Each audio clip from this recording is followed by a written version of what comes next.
Okay, fellas, I'm gonna try and make this quick before my Chinese food gets cold.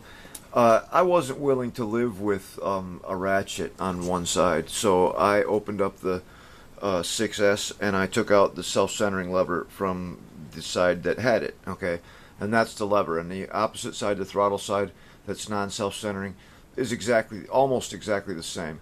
It would use a lever just like this if I could get one, but I couldn't. So I had it's just gray plastic. It's about a 1/16 of an inch thick.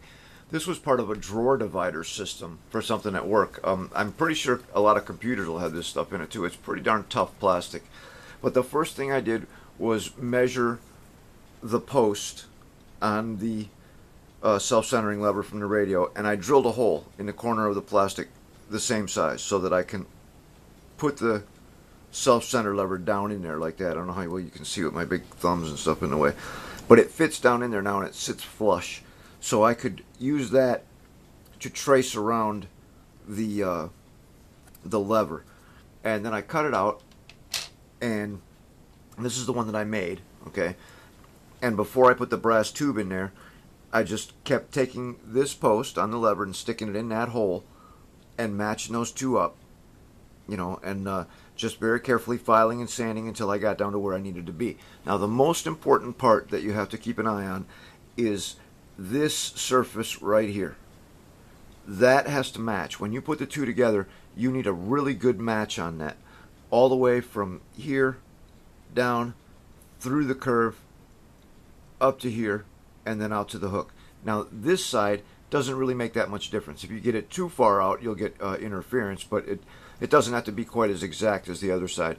So then once I had that matched just right, and I was satisfied with it, then I took a small piece of brass tubing. I shortened it to the 270 thousandths. That is this. I'm using cheap Harbor Freight calipers, and all I did was just take it and measure across there 270 thou.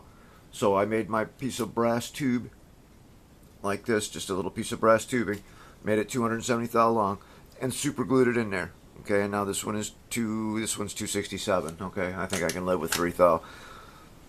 And I have put it in the radio, and it does work just fine. So I'm going to put it back in the radio, and then I'll show it to you in the radio. And I'll use this one on my on the right side, which will be throttle. I'm doing this for a tank that runs on the IBU. Now I've got another 6S that's running the Mado Panzer III, but that's on a Clark board, and on the Clark board I've got the throttle on the left and the steering on the right. And I kind of like not having self-centering in that situation. I kind of like the ratchet for that, so I might not make another one of these levers for the other 6S. I might just keep the Mado Panzer III on that with the Clark board and just continue to use it as a ratcheting throttle. For me, that seems to work really well, and so that's all it took, man. It's I just looked around and come up with some spare plastic and made my own self-centering lever.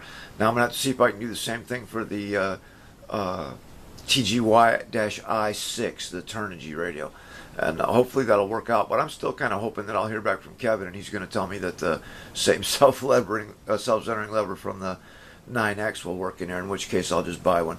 So there it is, fellas. Self-centering made easy. See you next time.